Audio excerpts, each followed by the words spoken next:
ஒருவரில் ஒருவர் ஊக்கமாய் அன்பு கூறுங்கள் என்று நீங்கள் சகோதர சிநேகம் உள்ளவர்களாகும்படி ஆவியினாலே சத்தியத்துக்கு என்ன செய்ய வேண்டுமா? ஒவ்வொரு மனுஷனும் கீழ்ப்படிய வேண்டும். அவர்கள் கீழ்ப்படியும் பொழுது அவளை ஆத்துமாவை என்ன செய்ய முடியும்? சுத்திகரித்துக் கொள்ள முடியும். சுத்திகரித்த பின்பாகலாம் அவருடைய அன்பு எப்படி இருக்கோ, ஒரு நிரந்தரமான ஒரு அன்பாய், அது ஊக்கமான அன்பாய், பரிசுத்த அன்பாய் அது காணப்படும். அல்லேலூயா. இன்னைக்கு மாயமற்ற ஒரு காரியம் எல்லா தேவ பிள்ளைகளுடைய வாழ்க்கையிலும் காணப்பட வேண்டும். இன்னைக்கு அனைவருடைய வாழ்க்கையில இந்த மாயம் என்பது நிறைய என்ன செய்து காணப்பட்டு கொண்டு இருக்கிறது. அல்லேலூயா. இன்னைக்கு கிறிஸ்துவுக்குள் வாழுகிற பிள்ளைகளுடைய வாழ்க்கையில மாயப்பாடம் அதிகமாக இருக்கு. லூக்கா சுவிசேஷம் 18ஆம் அதிகாரம் 9வது வசனத்தை வாசிக்கலாமா?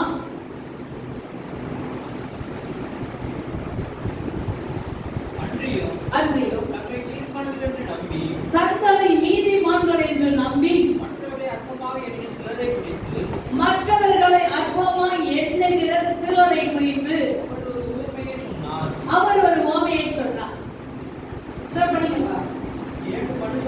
இரண்டு மனுஷர் ஜெபம் பண்ணும்படி தேவாலயத்துக்கு போனார்கள். ஒருவன் பரிசேயன், மற்றவன் ஆயக்காரன். பரிசேயன் நின்று தேவனே பரிகாரர், அநியாயக்காரர், விபச்சாரக்காரர் ஆகிய மற்ற மனுஷரைப் போலவும் இந்த ஆயக்காரனைப் போலவும் இராததினால் உம்மை ஸ்தோத்திரிக்கிறேன். வாரத்தில் 7 தரம் உபவாசிக்கிறேன். என் சம்பாத்தியத்தில் எல்லாம் தசமபாகம் செலுத்தி வருகிறேன் என்று தனக்குள்ளே ஜெபம் பண்ணார். இன்னைக்கு அனைவருடைய வாழ்க்கையில தனக்குத்தானே தன்னை தானே அவர்கள் என்ன செய்கிறார்கள்? நீதிமான்கள் என்று எண்ணிக்கொள்ளுகிற ஒரு சிலர் இந்த உலகத்திலே வாழ்ந்து கொண்டு தானே இருக்கிறார்கள். அவர்கள் என்ன தவறு செய்தாலும், அவர்கள் என்ன கடவுளுடைய வார்த்தைக்கு மாறாக நடந்தாலும், அவருடைய வாழ்க்கையில் என்னதான் இருக்கு? தன்னை நீதிமான்களாக அவர்களை நம்பிக்கொள்றாங்க. நான் பரிசுத்தமாங்க, நான் தேவனுடைய ராஜ்யத்துக்கு போயிடுவேன், வரியில நான் கைட்டெல்லாம் பட மாட்டேன், பரலோக ராஜ்யத்துக்கு போயிடுவேன் அப்படின்னு சொல்லி நிறைய பேர் நம்பிக்கிட்டு தான் இருக்காங்க. இப்ப நம்ம கை வச்சு சொல்லலாமா?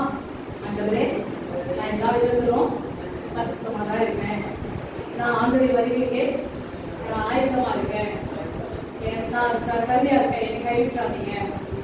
ஆமென். அல்லேலூயா. நான் தகுதியா இருக்கமா அப்படின்னு சொல்லி இப்ப கொஞ்சம் கையை போட்டு நோட்டி பார்க்கலாமா? எப்படி இருக்கும்னு சொல்லி இப்ப பார்க்கலாமா? தன்னை தானே நான் நீதிமான் ஆக்கி நம்பிக்கொண்டிருக்காங்க. இந்த ஆள் சொல்றாரு, இவன் பரிசேயன். இவர் சொல்லுகிறாரு, நான் தேவனே பரிகாரர், அநியாயக்காரர், விபச்சாரக்காரர் ஆகிய மற்ற மனுஷரை போல நான் இல்லை. நான் என்ன செய்யறேன்? ஆயக்காரனை போலவோ நான் இல்லை. ஆனா அதுக்கு பதிலாக நான் என்ன செய்யறேன்?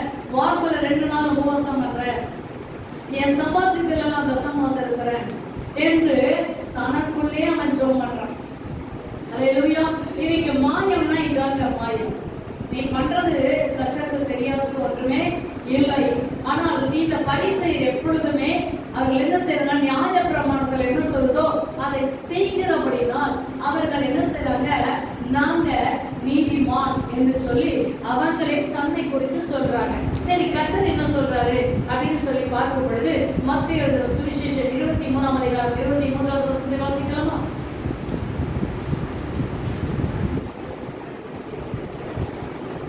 மாயக்காரராகிய வேதபாரகரே, பரிசேயரே, உங்களுக்கு ஐயோ!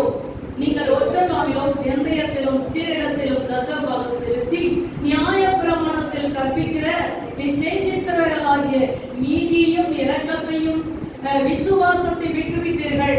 இவைகளையும் செய்ய வேண்டும், அவைகளையும் விடாதிருக்க வேண்டும். அதை ஏற்கனவே சொன்னேன். நான் வாரத்துல 2 தடவை உபவாசிக்கிறேன், நான் தசமபாகம் கொடுக்கிறேன், சம்பாத்தியத்தில் எல்லாத்துக்கும் கொடுக்கிறேன் அப்படின்னு சொல்லி அவன் தனக்குள்ள என்ன செய்றான்? ஜெபிக்கிறான், தன்னை நீதிமானாய் காட்டுகிறான். ஆனால் கர்த்தர் சொல்லுகிறார், இதே அந்த பரிசேயரை பார்த்து சொல்றாரு, உனக்கு ஐயோப்பா. ஏன் ஐயோ அப்படின்னு சொன்னா, நீ எதெல்லாம் செய்கிற? அந்த ஒற்றலாம்ல வெந்தயம், சீரகம் எல்லாத்துலயுமே ஒன்று விடாத வீட்டுல இருக்க எல்லா பொருளையுமே என்ன செய்றாங்க? கடுகு வீட்டுக்கு 100 வாங்கினா சர்ச்சைக்கு என்ன செய்யறாங்க? ஒரு 50 கிராம் ஆச்சு வாங்கிக்கலாம்.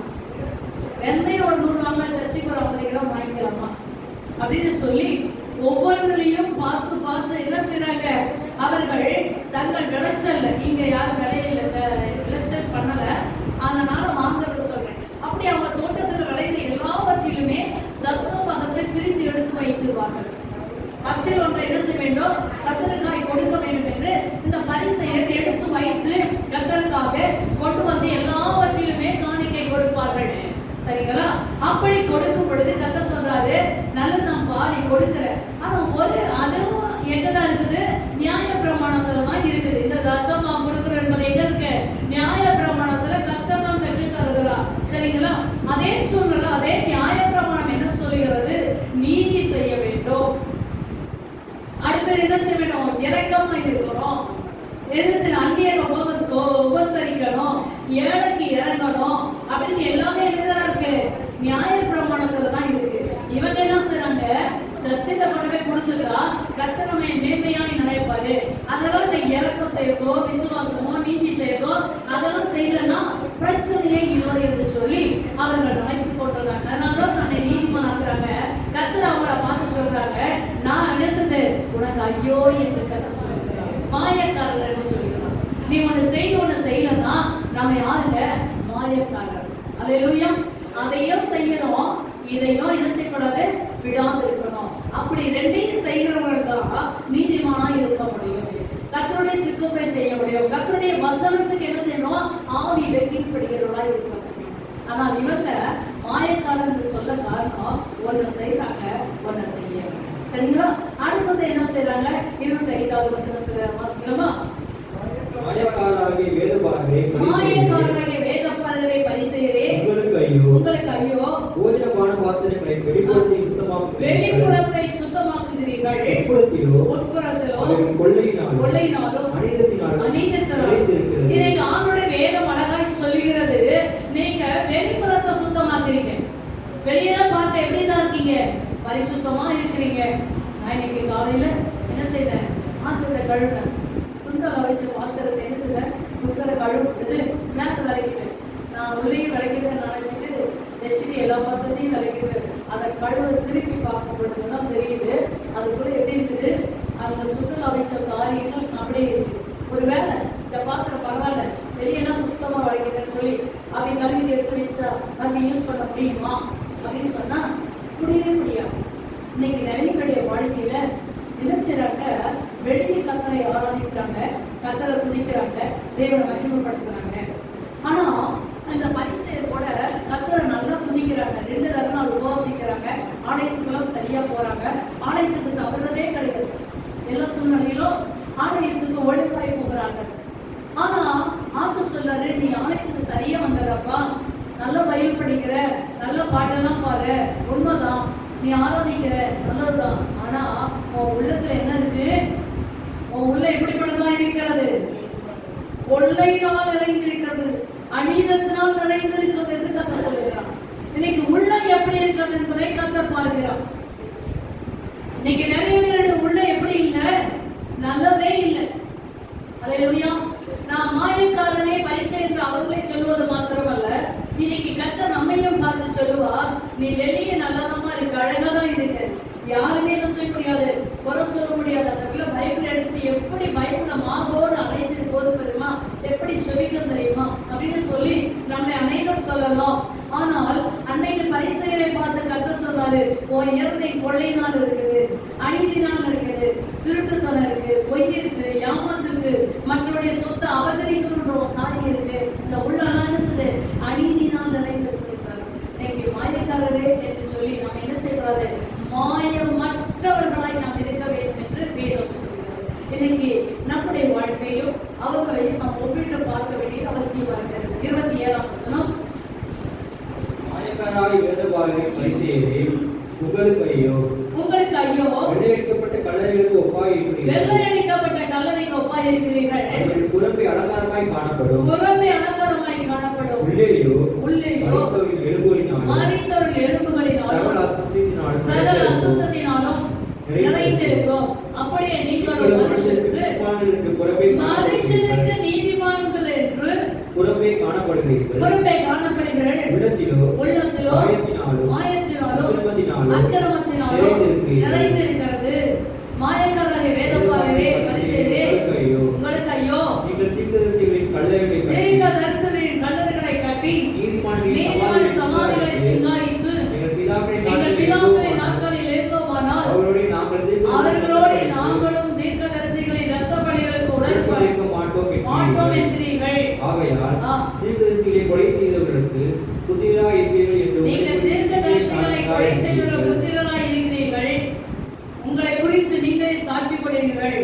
நீங்களும் உங்கள் பிதாக்களின் அக்கிரம அளவை நிரப்புகிறீர்கள்.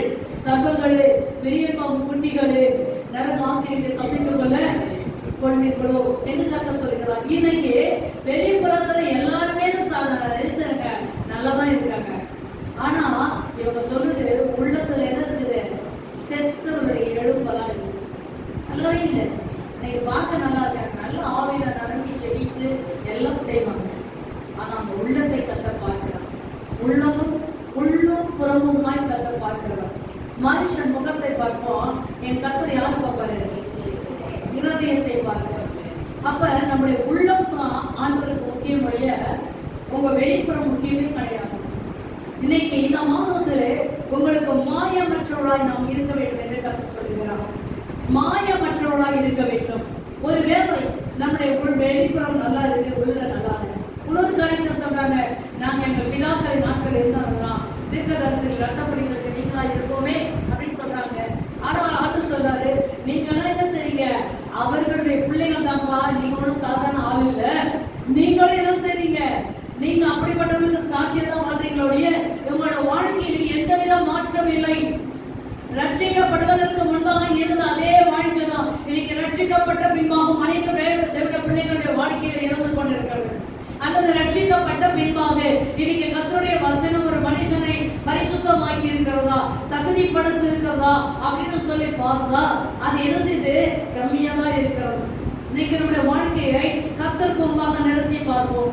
கர்த்தருக்கு முன்பாக நிறுத்தி பார்க்கும் பொழுது ஆண்டவர் நம்மை பார்த்து சொல்லணும், அல்லேலூயா, இருதயத்தில் பரிசுத்தம் உள்ளவர் பாக்கியவான், அவன் தேவனை தரிசிப்பான் என்று கர்த்தர் சொல்கிறார்.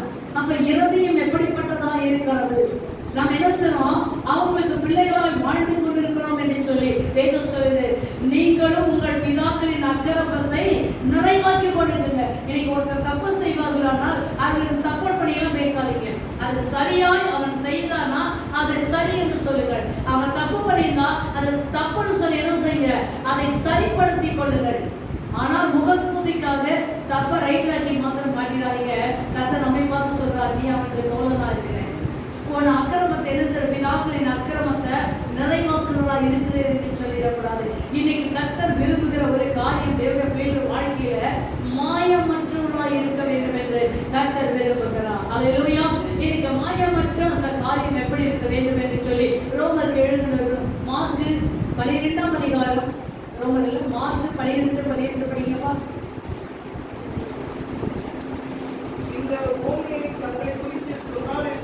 தங்களை குறித்து சொன்னார் என்று அறிந்து அவரை பிடிக்க வகை தேடினார்கள். அவரை விட்டு போய்விட்டார்கள். இன்னைக்கு அவர் பேச்சிலே அகப்படுத்தும்படி பரிசேயரும் ஏரோதியர்களும் அனுப்பி அவர்கள் வந்து சத்தியம் உள்ளவர் என்றும் எவனை குறித்து உனக்கு கவலை இல்லை என்றும் அறிந்திருக்கிறோம். நீ முகத்தாட்சியம் இல்லாதவராய் தேவனுடைய மார்க்கத்தை சத்தியமாய் போதிக்கிறீர். ராயனுக்கு வரி கொடுக்கிறது நியாயமோ? கொடுக்கலாமோ கொடுக்க கூடாதோ என்று கேட்டார்கள். அவருடைய மாயத்தை அவர் அறிந்து, நீங்கள் என்னை ஏன் சோதிக்கிறீர்கள்? ஒரு பணத்தை என்னிடத்தில் கொண்டு வாருங்கள் என்றார்.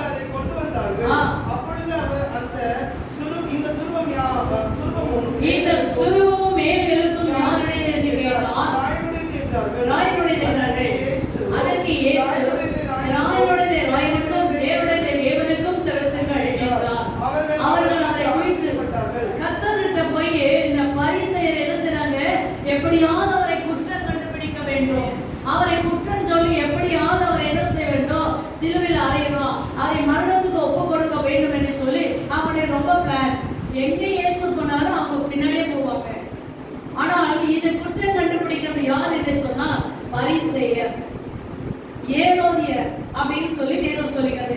இந்த பரிசேயருக்கு என்னன்னு சொன்னீங்கன்னா வேதம் நல்லாவே தெரியும், வேத வசனம் நல்லாவே தெரியும். ஏன்னு சொன்னால் அவங்க 14 வயது ஆகும் பொழுது ஆதியாகமம், யாத்திராகமம், லேவியராகமம், என்னாகமம், உபாகமத்தை மனப்பாடமா இந்த 14 வயசுல அந்த பசங்க சொல்லி ஆகும். ஆண் பிள்ளையாகட்டும் பெண் பிள்ளையாகட்டும் இன்னைக்கு வரைக்கும் இஸ்ரவேல் தேசத்துல அப்படிப்பட்ட ஒரு காரியங்கள் இருக்கிறது. அந்த ஆகமங்களை உங்க மனப்பாடமா சொல்லணும். அப்படி இவங்களுக்கு எல்லாம் வசனம் தெரிய முடியா இவங்க தேவனுடைய ஆண்டவர்கிட்ட போய் என்ன செய்யறாங்க, எப்படியாவது குற்றம் ஏதாவது சொல்லும் பொழுது குற்றம் கண்டுபிடிக்கும். இப்படி குற்றம் கண்டுபிடிக்கும்படியா ஆண்டவர் நீங்க சத்தியம் உள்ள தேவன் அல்லவா, ராயனுக்கு வரி கொடுப்பது சரியா தவறா அப்படின்னு ஆண்டவர் கேட்கிறார். ஆண்டவருக்கு இவங்களுடைய உள்ளம் என்ன செய்யும், நல்லவே தெரியும். மாயமாலக்கார இவன் நம்மள குற்றம் கண்டுபிடிக்கும்படியா கடந்து வந்திருக்கான்னு சொல்லி ஆண்டு சொல்றாரு, ஒரு நாணயத்தை கொண்டு வரலாம். இதுல சொல்லுவோம் என்ன செய்யுது, நம்முடைய நாணயத்துல என்ன செய்யுது, சிங்கம் வைக்கிறது. ஒரு பக்கம் பைசா என்ன செய்யுது, எவ்வளவு அழைத்து இருக்கு, நம்முடைய தேசம் பட்டிருக்கு, இந்தியா பட்டிருக்கு. ஒரு பக்கம் என்ன செய்யுது, சிங்கம் இருக்க மாதிரி பட்டிருக்கு. இப்ப பண்ணோம் அப்பான்னு சொல்றாரு. அதே போல கேட்கும் பொழுது இது யாருடையது, ராயனுடையது. மேல் எழுத்து யாருடையது, ராயனுடையது. உடனே ஆண்டு சொல்றாரு, ராயனுடையது ராயனுக்கு செலுத்து, தேவனுடைய தேவனுக்கு செலுத்து. ராயனுடையதை எடுத்து தேவனுக்கு செலுத்தக்கூடாது, தேவனுடைய எடுத்து ராயனுக்கு செலுத்தணும். இன்னைக்கு மாயம் பண்ணி கொண்டிருக்கிறார்கள். இன்னைக்கு ஊழியக்கார குற்றம் பண்ணிக்கிறார்கள். ஆனா நம்முடைய வாழ்க்கையில் இருந்து ராயனுக்குரியதை ராயனுக்கு செலுத்த தெரியல. இன்னைக்கு கத்தருக்குரியதை கத்தருக்கும் செலுத்த தெரியல. அல்லேலூயா. மாயம் பண்ணி கொண்டிருக்கிறார்கள் என்னுடைய வாழ்க்கையில. அல்லேலூயா. நம்மை கர்த்தருடைய இருதயத்தை பார்க்கிற தேவனாய் இருக்கிறார். இந்த மாயக்காரருடைய வாழ்க்கை இப்படி இருப்பதற்கு கர்த்தர் சொல்கிறார். ரோமர் 12ஆம் அதிகாரம் 9வது வசனத்துல உங்கள் அன்பு எப்படி இருக்குமா, மாயமற்றதாய் இருப்பதாக என்று சொல்லி ரோமர் 12ஆம் அதிகாரம் 9வது வசனத்துல சொல்லியிருக்காங்க. இன்னொரு வசனத்தை வாசிக்கலாம். 2 கொரிந்தியர் 6ஆம் அதிகாரம் 6வது வசனம். கற்பிலும் அறிவிலும் நீடிய சாந்தத்திலும் தயவிலும் பரிசுத்த ஆவியிலும் உங்க மாயமற்ற ஒரு காரியம் உங்க வாழ்க்கையில இருக்க வேண்டுமானால் நீங்கள் என்ன செய்ய வேண்டும் என்று அழகாய் சொல்லுகிறார். அதிலிருந்து வாசிங்கப்பா. முதல்ல நீங்க மாயமானம் பண்ணாத ஒரு மாயமற்றவளாய் இருக்க வேண்டுமானால் உங்கள் முதலாவது எதுல இருக்க வேண்டும், கற்புல இருக்கணுங்க. அல்லேலூயா. உங்க வாழ்க்கையில கற்புல என்ன செய்யணும், மாயம் இருக்கக்கூடாது. அடுத்தது அறிவுல என்ன செய்யக்கூடாது, எப்படி வேணா என்ன தப்பு செய்தாலும் நம்ம மாத்திக்கலாம், சமாளிச்சு கொள்ளலாம் அப்படின்னு சொல்லி இருக்கக்கூடாது. அல்லேலூயா. அப்படி என்ன செய்யக்கூடாது, இருக்கக்கூடாது. ஏன் நீங்க சபைக்கு வரல, ஏன் நீங்க சபைக்கு வரல அப்படின்னு சொன்னா அந்த சபைக்கு வர்றதுக்கு நிறைய காரியங்கள் என்ன செய்வாங்க, சொல்லிதான் இருப்பாங்க. புரியுதுங்களா? ஆனா நான் நிறைய சொல்ல முடியும், ஆனா சொன்னா அது கஷ்டமா இருக்கு. சரியா? ஆனால் வசனத்தை சொல்ற, நீங்க கற்பிலும் அடுத்தது அறிவிலும், அறிவுல நீ மாயமற்றதா இருக்கு. உனக்கு நிறைய நல்ல பேச்சுட்டால இருக்கு. எனக்கெல்லாம் பேச தெரியும், நீங்க வந்தாதான் பேச தெரியும். கீழெல்லாம் நீங்க பேசுறது திருப்பி பேச முடியாது. நிறைய பேர் எனக்கு சண்டை போடுவாங்க, திருப்பி சண்டை போட தெரியாது. ஏன்னா அவங்க பேசுற டேலண்டா நமக்கு தெரியுது. அது பேசாம வாய முடியே இருக்கலாம் அப்படின்னு சொல்லிட்டு வாய முடியுங்களா, புரியுதுங்களா? ஆனா அறிவுல இன்னைக்கு மாயமானம் பண்ணி கொண்டிருக்கிறார்கள். அடுத்தது நீடிய சாந்தத்தில நீங்க மாயம் பண்ணக்கூடாது. அமைதியா இருக்கிற மாதிரி இருந்து மாயம் பண்ணிடக்கூடாது.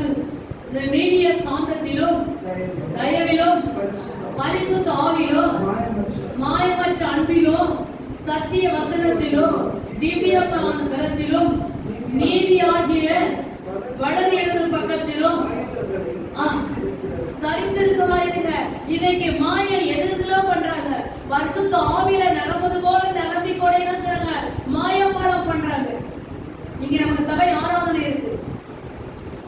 இந்த ஆராதனை அசட்டமண்டு நீங்க ஏற்றி சபைக்கு போய் வெக்கமன் செய்யா நல்ல பாடல் குழுவினர் வந்து பாடல் பாடி ஆராதிக்கிறாங்க. அது 8 மணி நேரம் ஆராதனை. இப்போ திரும்பி வந்திருக்கிய பரிசுத்த ஆவியின் அபிஷேகத்தை பெற்று தானே வரணும். காலைல 8ல இருந்து நைட் 8 வரைக்கும் பரிசுத்த ஆவியின் அபிஷேகத்துக்காக தானே நிறைய ஆராதனை நிபுணர்கள் வந்து நடத்தினார்களே. ஆராதனை சாதாரண நிபுணர்கள் வந்து நடத்தியிருக்கார்கள். ஏன் உனக்கு பரிசுத்த ஆவியின் அபிஷேகம் பெறவில்லை? ஏன் இந்த வசனத்தில் உன் இருதயம் பக்குவப்படவில்லை? ஏன் இந்த வசனத்துக்கு கீழ்ப்படியவில்லை? ஏன் வசனத்தின்படி வாழ முடியவில்லை? மாயம். ஆனால்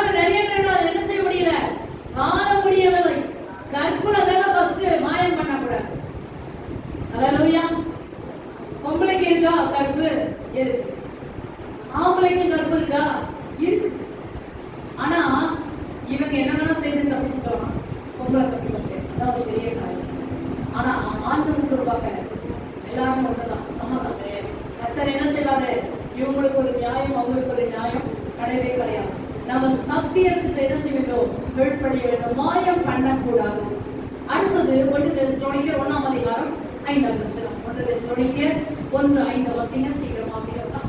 அப்படியே வசனம் இருக்கு. சுவிசேஷம் உங்களிடத்தில் வசனத்தோடு மாத்திரமல்ல, எங்கள் வசனம் என்னது? மறுபடியும் வாசிக்கலாம். எங்கள் சுவிசேஷம் உங்களிடத்தில் வசனத்தோடு மாத்திரமல்ல. இல்லம்மா, 1 தெசலோனிக்கர் தீமோத்தேயு, சாரிப்பா, 1 தீமோத்தேயு 1ஆம் அதிகாரம் 5. நான் தான் சொல்லிட்டேன். 1 தீமோத்தேயு 1ஆம் அதிகாரம் 5ஆம் வசனம்.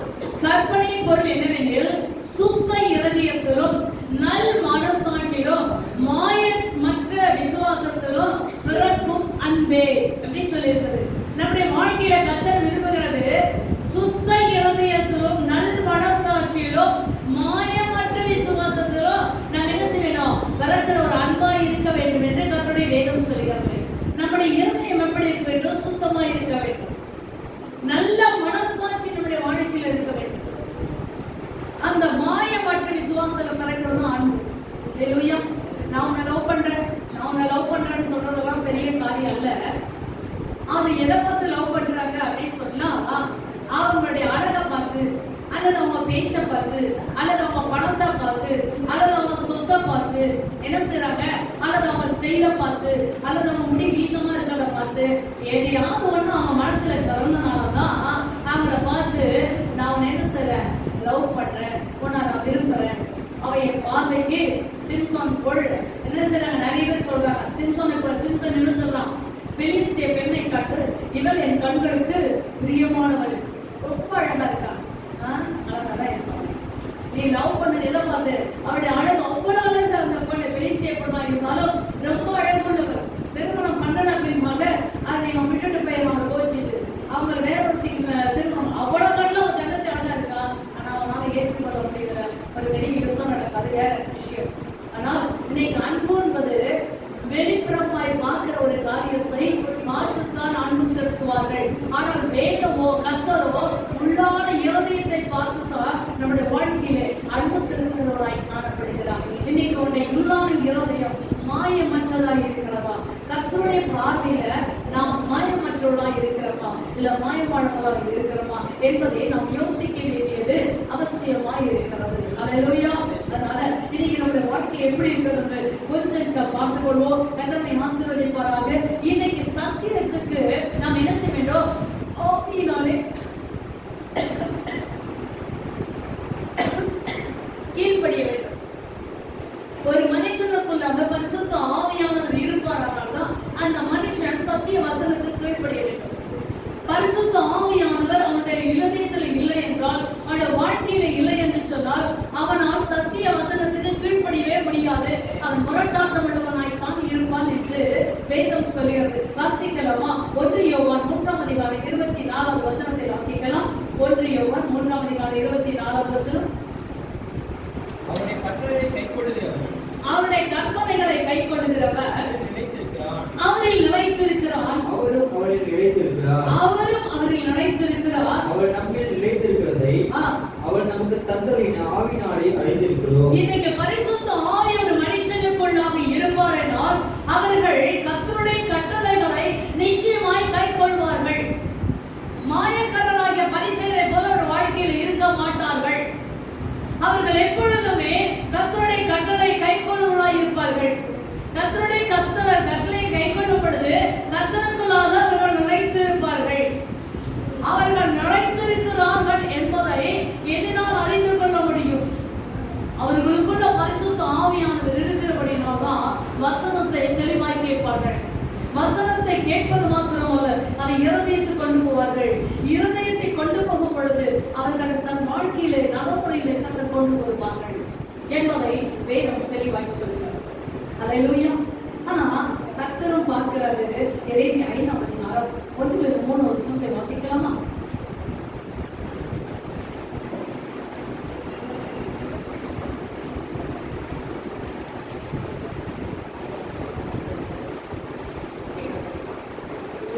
செய்கிற மனுஷனை கண்டுபிடிப்பீர்களோ நியாயம் செய்கிற மனுஷனை கண்டுபிடிப்பீர்களோ என்றும் நாம் சத்தியத்தை தேடுகிறவர்கள் உண்டோ என்றும் எருசலேமின் தெருக்களை திறந்து பார்த்து விசாரித்து அதன் வீதிகளிலே தேடுங்கள் காண்பீர்களானால் அதற்கு ஆண்டவர் சொல்றாரு, சத்தியத்தை ஒரு மனுஷன் கை கொள்ளுவான், அவன் தான் கர்த்தருக்குள் நிலைத்திருப்பான்.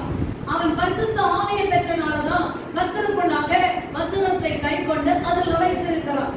ஆனால் இன்னைக்கு அநேகர் சத்தியத்தை கை கொள்றேன்னு சொல்லி சொல்றாங்க. ஆனால் கர்த்தர் சொல்றாரு, நீ தவறா என்ன செய்ற வாழ்ந்து கொண்டிருக்கிற அன்று சொல்கிறார், போப்பா நீ போய் நியாயம் செய்கிற மனுஷன் எருசலேமில் இருக்கானா போய் பாருன்னு சொன்னா அங்க இல்லவே இல்லை. சத்தியத்தை தேடுகிறவன் உண்டோ என்று பார்த்தா நான் வாழ்க்கையில இல்லவே இல்லை. இன்னைக்கு கர்த்தருடைய வேதத்தை நான் கிறிஸ்துவன் அப்படின்னு சொல்றவன் டெய்லி பைபிள் படிக்கிறதே கிடையாது. எத்தனை பேர் பைபிள் படிச்சுட்டு வந்தீங்க இன்னைக்கு காலையில? பைபிள் படிச்சுருக்காங்க, இங்க ரொம்ப படிச்சிருக்காங்க, அங்க சத்திய சபைக்கு படிச்சிருக்காங்க. நீ காலையில் பைபிள் படிச்சமா? அவனால் திருப்பதி கொடுத்துருக்கான், அவனுக்கு என்ன செய்த உடம்பு முடியல. அப்ப எத்தனை பேர் நம்ம படிக்கல? ஆண்டு பாப்பாரு, எருசலேம் மேனியில போய் பாருப்பா, என் சபையில போய் பாருப்பா. பேர் உட்காந்துருக்காங்க, நிறைய பேர் வரல. ஆனா அது ஒரு லிஸ்ட்ல வச்சிருப்பார் கர்த்தர். சபைக்கு வராத ஆட்கள்லாம் ஒரு லிஸ்ட்ல இருக்கு. அதை நான் அதெல்லாம் நியாயம் செய்வதில்லை.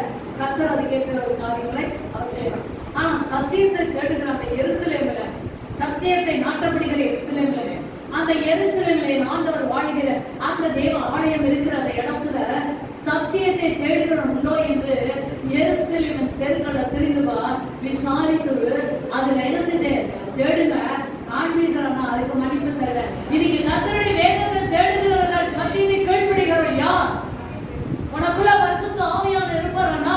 இன்னைக்கு வேதத்தை படிக்க முடியும், அந்த வசனத்தை என்ன செய்ய முடியும், பிரசங்கத்தை கேட்க முடியும், பிரசங்கத்தின்படி வாழ முடியும். இல்லைன்னா இல்ல, அடுத்த வசனத்தை படிக்கமா?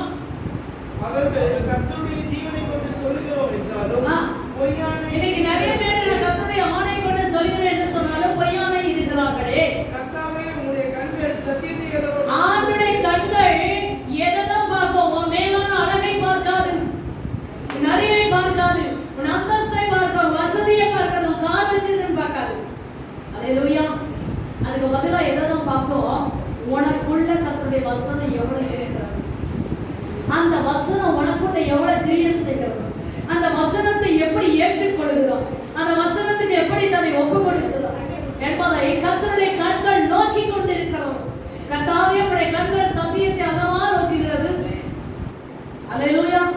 இன்னைக்கு அப்படியே ஆண்டவர் பார்த்துட்டு இன்னைக்கு நிறைய பேருடைய வாழ்க்கையில கர்த்தரை தேடல, ஆராதனைக்கு வரல அப்படின்னு சொல்லி கர்த்தரை அடிக்க ஆரம்பிச்சார்னா அவர்களை அடிக்கிறேன். ஆனாலும் அவங்களுக்கு என்னது நோகவே நிறைய எதிர்பாடு மாதிரி வாங்கிக்கிறாங்க, சதையை வாங்கிக்கிறாங்க, அடி அடி அடி வாங்கிக்கிறாங்க.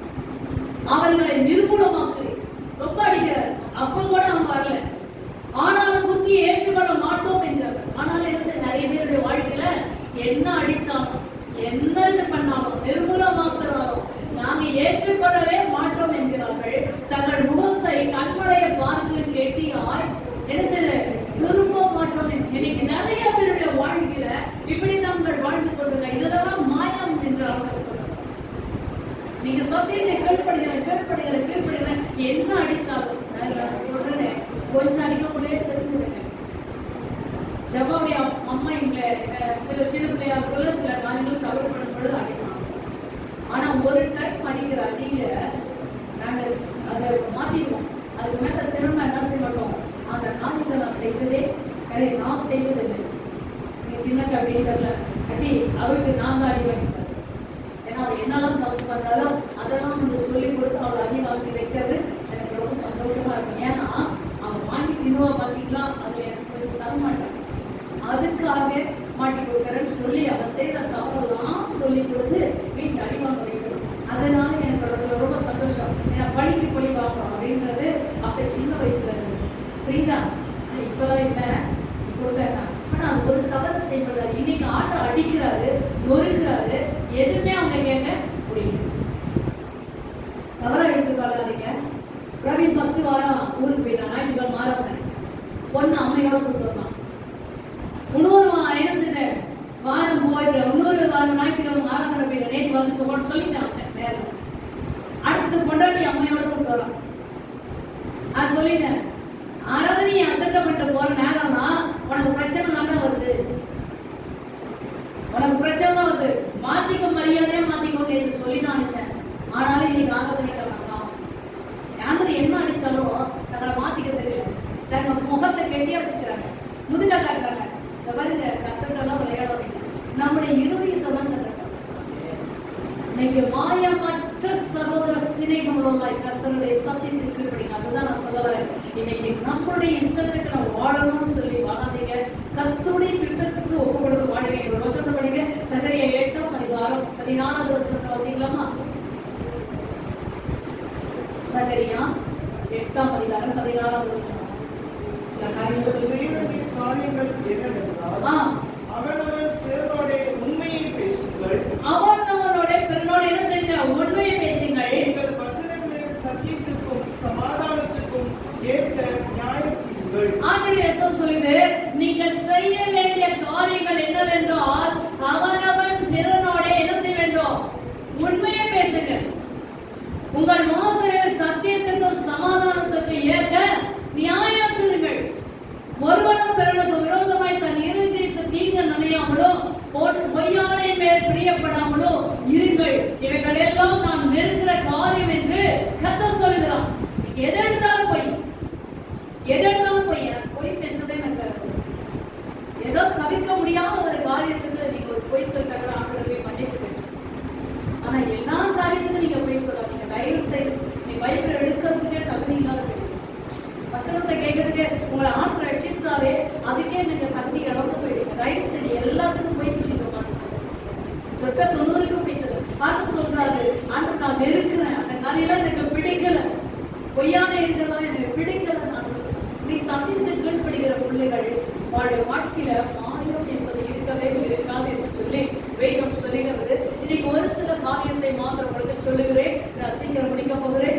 தானியேல் தீர்க்கதரிசன புஸ்தகம் 7:27 வசனம், மார்க் 4:41, மார்க் 1:27. இந்த 3 வசனத்தை வாசிங்க. வானத்தின் கீழுக்கும் உள்ள ராஜ்யங்களின் ராஜரிகமும் ஆளுகையும் மகத்துவமும் உன்னதமானவருடைய பரிசுத்தவான்களாகிய ஜனங்களுக்கு கொடுக்கப்படும். அவருடைய ராஜ்யம் நித்திய ராஜ்யம். சகல கர்த்தத்துவங்களும் அவரை சேவித்து அவருக்கு கீழ்ப்பட்டு இருக்கும். அவருக்கு கீழ்ப்பட்டு எல்லாமே சர்வ ராஜ்யங்கள், சர்வ சிருஷ்டிகள் எல்லாமே என்ன செய்தது? ஆண்டவராகிய கர்த்தருக்கு கீழ்ப்பட்டுதான் இருக்கிறது. அல்லேலூயா. அவருக்கு கீழ்ப்படியானது ஒன்றுமே இல்லை என்பதை தானியேல் தன்னுடைய தீர்க்கதரிசன புத்தகத்துல என்ன செய்றாரு?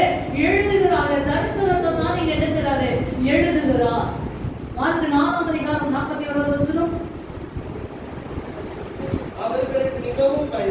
அவர்கள் மிகவும் பயந்து இவர் யாரோ ஆற்றும் கடவுளுக்கு கீழ்ப்படுகிறதே என்று ஒருவரோடு ஒருவர் சொல்லிக் கொண்டார்கள். இன்னைக்கு காற்றும் கடலும் கூட அவருக்கு என்ன செய்யலாம்? கீழ்ப்படுகிறது. சர்வ ஆண்டு படைத்த எல்லாமே என்ன செய்யுது? வானம், பூமி எல்லாமே என்ன செய்யுது? காற்று எல்லாமே அவருக்கு கீழ்ப்படிந்து கொண்டுதான் இருக்கிறது. அவர் எங்க மழையை பெய்ய சொல்றாரோ அங்க மழை பெய்யும். எங்க வானத்தின் மதங்களை திறக்கிறாரோ அங்க அழிவு உண்டாகும். அதுதான் வானவெடிப்பு. வானவெடிப்புன்னு சொல்றாங்களே, அதுதான் வானத்தின் மதங்களை கத்த திறக்கிறார். எங்க திறக்கிறாரோ அங்க பெரிய அழிவு. எங்க பூமியை குளிக்கிறாரோ அங்க ஒரு பெரிய பூகம்பம். எல்லாமே அவருடைய வார்த்தை.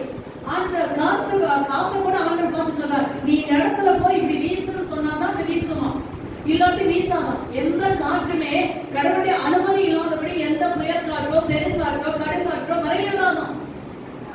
எல்லாம் கீழ்ப்படியும் பொழுது அவருடைய சாயல்ல உண்டாக்கப்பட்ட நாம் எவ்வளவு வசனத்துக்கு கீழ்ப்படிய வேண்டியது அவசியமா இருக்கு. ஆனா நம்மை பார்த்து சொல்றேப்பா எல்லாமே கீழ்ப்படியும், நீ ஒன்றிதான் கீழ்ப்படி அப்படின்னு சொல்லி நம்மை குற்றவாளி அனுப்பியிருக்காங்க. அசிங்கமா மார்க்கு 2:27 வசனம். மார்க் 1:27. எல்லாரும் ஆச்சரியப்பட்டு இது என்ன, இந்த புதிய உபதேசம் எப்படிப்பட்டது, இவர் அதிகாரத்தோட அசுத்த ஆவிகளுக்கும் கட்டளையிடுகிறார், அவைகள் இவருக்கு கீழ்ப்படுகிறதே என்று தங்களுக்குள்ளே. இன்னைக்கு அசுத்த ஆவிகள் கூட என்ன செய்ய அவருடைய வார்த்தைக்கு கீழ்ப்படிந்து அதுக்கு புறப்பட்டு போது ஆச்சரியப்படுறாங்க. எல்லா ஜனங்களும் ஆச்சரியப்படுறாங்க. அது எப்படிப்பட்ட அசுத்த ஆவியா இருந்தாலும் அதை கீழ்ப்படுகிறது. இன்னைக்கு மனுஷன் கீழ்ப்படுகிறானா அப்படின்னு சொல்லிட்டா சத்திய வசனத்துக்கு ஒரு மனுஷன் கீழ்ப்படியும் பொழுது அவன் என்ன செய்ய வேண்டும், சத்திய வசனம் என்ன சொல்கிறது அப்படின்னு சொல்லி இந்த வேத வசனத்தை பார்த்தீங்கன்னா வாசிக்கலாம். 1 அதிகாரம் 14வது வசனத்தை வாசிக்கலாமா? அதுக்கு முன்பாக 13வது வசனத்தை வாசிக்க. 1 பேதுரு நீங்க சத்தியம்னா என்ன, அந்த சத்தியத்துக்கு நீங்க கீழ்ப்படிக்கணும். அந்த 3 காரியத்தை சொல்லி வேலையில நான் சீக்கிரமாய் முடிக்கிறேன். வாசிக்கலாமா? ஆகையால் நீங்கள் உங்கள் மனதின் அறையை கட்டிக்கொண்டு தெளிந்த புத்தியுள்ளவராய் இருந்து இயேசு கிறிஸ்து வெளிப்படும் பொழுது உங்களுக்கு அளிக்கப்படும் கிருபையின் மேல் பூரண நம்பிக்கையுள்ளவராய் இருங்கள். முதல் சத்தியம் என்ன என்று சொன்னா, சத்தியத்துக்கு நீங்கள் கீழ்ப்படியுங்க. அதை சொல்லிட்ட மாயம்னா என்ன, அதனுடைய காரியங்கள் என்ன, அதெல்லாம் உங்களுக்கு தெளிவாய் சொல்லியாச்சு. இன்னைக்கு சத்தியத்துக்கு கீழ்ப்படிங்கன்னு கதை சொல்றாரே. முதல் சத்தியம் என்ன என்று சொன்னால், நீங்கள் என்ன செய்யணும், உங்கள் மனதின் அறையை கட்டிக்கொண்டு தெளிந்த புத்தியுள்ளவராய் இருந்து இயேசு கிறிஸ்து வெளிப்படும் பொழுது அவர் உங்களுக்கு அளிக்கப்படும் கிருபையின் மேல் என்ன செய்ய வேண்டும், பூரண நம்பிக்கை வைக்க வேண்டும். முதலாவது நம்முடைய வாழ்க்கையில மனதின் அறையை கட்டிக்கொண்டு நம்முடைய வாழ்க்கையில தெளிந்த புத்தியுள்ளவராய் இருக்க வேண்டும். அல்லேலூயா. தெளிந்த புத்தியுள்ளவராய் இருந்து எதை செய்யணும் எதை செய்யக்கூடாது, நீ உன் கிரிக்கேற்ற பலனை கத்தன செய்றாரே கொண்டு வருகிறேன் என்று சொல்லுகிறாரே, அந்த கிரிக்கு தக்கதாக நான் அந்த பலனை பெற்றுக்கொள்ள வேண்டும் என்று சொல்லி நம்முடைய வாழ்க்கையில மனதின் அறையை கட்டிக்கொண்டு ஒரு தெளிந்த புத்தியுள்ளவராய் இருக்க வேண்டும். ஏனென்று சொன்னால் அவனவன் கிரிக்கு தக்கதான பலனை நாம் என்ன செய்வேன் கொண்டு வருவேன் என்று கத்த சொல்லுகிறார். அப்ப அவர் கொடுக்கிற அந்த பலனை நான் பெற வேண்டுமானால் என் வாழ்க்கையில மனதின் அறையை முதல்ல கட்ட வேண்டும். என் வாழ்க்கையில ஒரு தெளிந்த புத்தி என்ன செய்ய வேண்டும், இருக்க வேண்டும் என்று கத்த சொல்லுகிறார். சரிங்களா? அப்ப தெளிந்த புத்தி இல்லைன்னா எந்த ஒரு காரியத்தை செய்ய முடியாது. இப்ப நீங்களும் நாம இந்த இடத்துல ஒரு அசிக்கருக்கு நம்ம பார்த்து என்ன செய்யலாம், தாண்டி போயிடலாம். ஆனா ஒரு மூல வளர்ச்சி இல்லாத பிள்ளைய கொண்டு போக முடியுமா? அவன் எங்க கால வைக்கிறான் எப்படி வைக்கிறான்னு தெரியாது, பல்ல எதுவுமே எதுவும் தெரியாது. இதுதாங்க நமக்கு தெளிந்த புத்தி இல்லாத. தெளிந்த புத்தி ஒரு வசனத்தை கேட்டு வசந்தபடி நடக்கிறவங்க தான் அந்த தெளிந்த புத்தியோட. இரண்டாவது அதே 14வது வசனத்தை வாசிங்க. முன்னே நீங்கள் உங்கள் அறியாமையை கொண்டிருந்த இச்சைகளின்படி நீ நடவாமல். இரண்டாவது வசனம், நீங்க ஆவியிலே சத்தியத்தை கீழ்ப்படிய வேண்டும். நீங்க என்ன செய்ய வேண்டும், உங்கள் அறியாமையிலே முன்னே நீங்க செய்த அந்த இச்சைகளின்படி இப்ப என்ன செய்யக்கூடாது, நடக்க கூடாது. அதுக்கு பதிலாக நீங்க என்ன செய்ய வேண்டும், கீழ்ப்படுகிற பிள்ளைகளாய் நீங்கள் இருக்க வேண்டும் என்று கத்துடையது. முன்ன நீங்க செய்த சடங்காச்சாரியங்கள், முன்னவர்கள் வாழ்ந்த வாழ்க்கைகள், முன்னவங்கள்ட்ட இருந்த பேச்சுகள் இப்பொழுது என்ன செய்யக்கூடாது, உங்க வாழ்க்கையில இருக்கக்கூடாது என்று சொல்லி வேதம் சொல்லுகிறது. ஹல்லேலூயா. இச்சைகளின்படி நீங்க நடக்கக்கூடாதா? மத்தேயு எழுதின சுவிசேஷம் 5ஆம் அதிகாரம் 28வது வசனத்தை வாசிங்க. இந்த இச்சைனா என்ன, அது உங்களுக்கு காரியங்களை சொல்லி கடந்து போகிறேன், அது பிரசங்கம் பண்ணல, உங்களுக்கு சொல்லி கொடுத்துட்டு கடந்து போறேன். மத்தேயு 5ஆம் அதிகாரம் 28வது வசனம். நான் உங்களுக்கு சொல்லுகிறேன், ஒரு ஸ்திரியை இச்சையோடு பார்க்கிற எவனோ தன் இடத்தில் அவளோடு விபச்சாரம் செய்தார்கள். அல்லேலூயா. ஒரு ஸ்திரியை இச்சையோடு பார்க்கிற எவனோ தன் இருதயத்தில் அவளோட என்ன செய்தான், போச்சுறான், முழு பரிசுத்தமும் கெட்டு போச்சு. இவ்வளவு நாள் கடவுளுக்காக வாழ்ந்த வாழ்க்கை என்ன செய்து கெட்டு போச்சு. தங்கச்சிங்களே, நீங்க பிள்ளைங்களே, ஒரு சகோதரி இச்சையோடு பார்த்தா உங்க இருதயத்தில் அவளோட என்ன செய்த வச்சாலும் பண்ணியாயிடுச்சு. அப்ப அந்த முன்னாடி வாழ்ந்த வாழ்க்கைக்கும் இப்ப வாழ்ற வாழ்க்கைக்கும் ஒரு வித்தியாசம் வேணும். ஏன்னா நீ ஆவியில சத்தியத்தை கீழ்ப்படியும் பொழுது நீ ஆவியில பகுத்தறிய முடியும். மார்க் 4ஆம் அதிகாரம் 18வது வசனம். மார்க் 4:18. வசனத்தை கேட்டோம் உலக கவலைகளும் ஐஸ்வரியத்தை மயக்கமும் மற்றவர்களை பற்றி உண்டாகிற இச்சைகளும் உட்பிரவேசித்து அதனால் பலனற்று போகிறார்கள். அதனால என்ன செய்றாங்க, பலனற்று போகிறாங்க.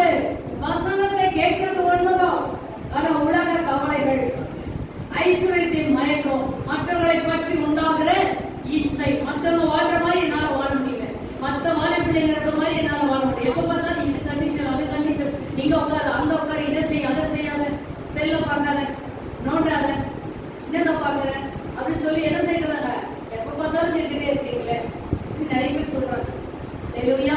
ஆனா சொல்றாங்க இச்சையில என்ன செய்ய, மற்றவர்களை பற்றி உண்டாகிற இச்சைகளும் உட்புறவேசித்து வசனத்தை என்ன செய்யுமா, நெருங்கி போட்டுடும். வசனத்தை கேட்டு அதுக்குரிய பலனை தரணும். வசனம் வாழ்க்கை என்ன செய்யக்கூடாது, இச்சை என்பது நெருக்கி போட்டு விடக்கூடாது. இச்சை செல்ல வருது, பார்க்கறதுல வருது, செய்கையில வருது, எழுதுல கேட்கறதுல வருது, பார்க்கறதுல வருது, எல்லாத்துலயுமே இச்சை என்ன செய்யுது, ஒரு மனுஷனுடைய வாழ்க்கை என்ன செய்யுது, சத்தியத்தை விட்டு வெளியே கொண்டு போகிறது என்பதை தான் அவர் மக்கள் சொல்லுவேன். ரோமர் 6:12 வசனம்.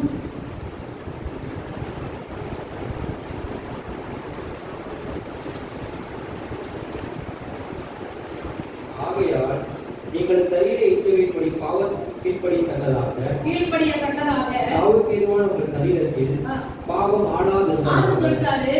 ஆகையால் நீங்கள் உங்கள் சரீரத்துல என்ன செய்யறது, சரீர இச்சைகளின்படி பாவத்துக்கு என்ன செய்ய